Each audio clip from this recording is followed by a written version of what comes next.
All right, let's dive into a story about two forces that have shaped us for, well, hundreds of thousands of years. Fire and darkness. And this is a story that might just completely change the way you think about your own sleep. You know the feeling, right?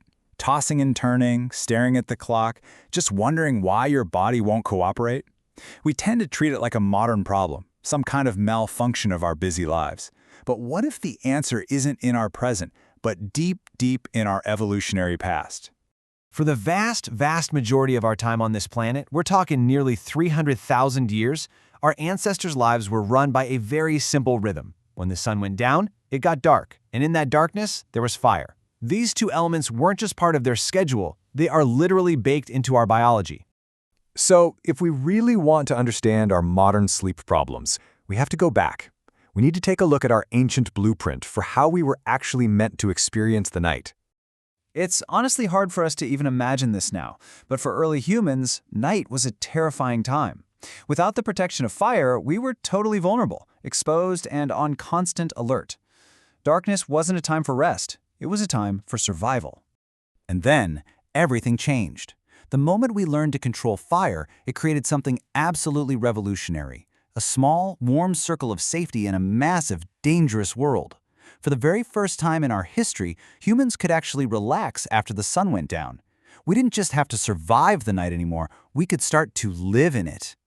And inside that circle of safety, something incredible started to happen. In fact, anthropologists believe this is where human culture as we know it was born.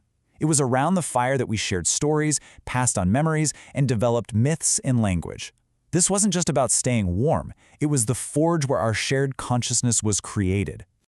So we've established that the night became a social space. That's a huge deal. But that change also had a profound effect on the way we slept, in a way that is almost unrecognizable to us today. For most of history, people didn't just sleep in one single 8-hour block. Nope.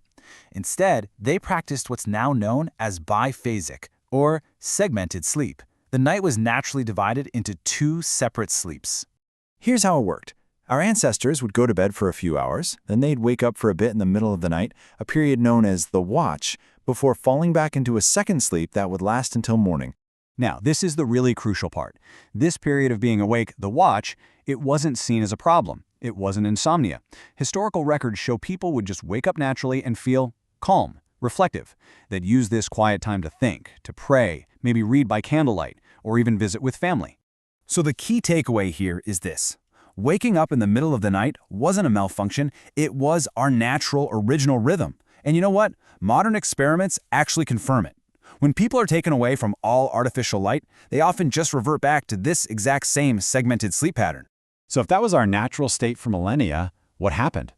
Well, in a very, very short period of time, we launched a full-scale assault on darkness itself. The whole thing started kind of slowly, with gas lamps in the 1800s. But then, it just accelerated like crazy. Electric bulbs came along in the 1880s, turning night into day. And now, in our own lifetime, we've put these incredibly powerful screens in our hands that never ever turn off.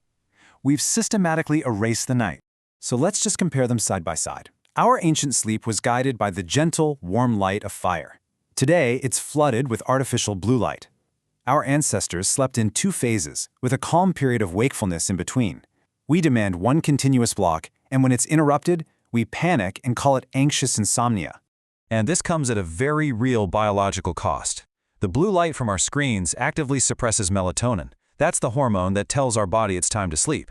It completely confuses our internal clock and essentially tries to override a biological program that's been running for hundreds of thousands of years. This brings us to a really radical new way of thinking about our modern sleep struggles. It's a perspective that looks into our past to understand what's happening to us right now. So here's the central question. When you wake up at 3 a.m. and your mind is just racing, what if that isn't a sign that something is wrong with you? What if it's just a faint echo of an older, deeper rhythm, a memory that's literally embedded in your DNA? A memory of a time when waking up in the quiet middle of the night was perfectly normal, a time for stillness before the second sleep began.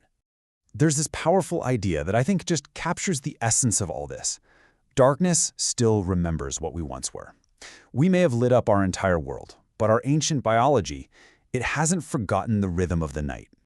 So the next time you find yourself awake in the middle of the night, Maybe don't see it as a failure. Instead, just consider this. Are you experiencing a modern disorder, or are you just hearing the faint, ancient echo of the way you were always meant to sleep?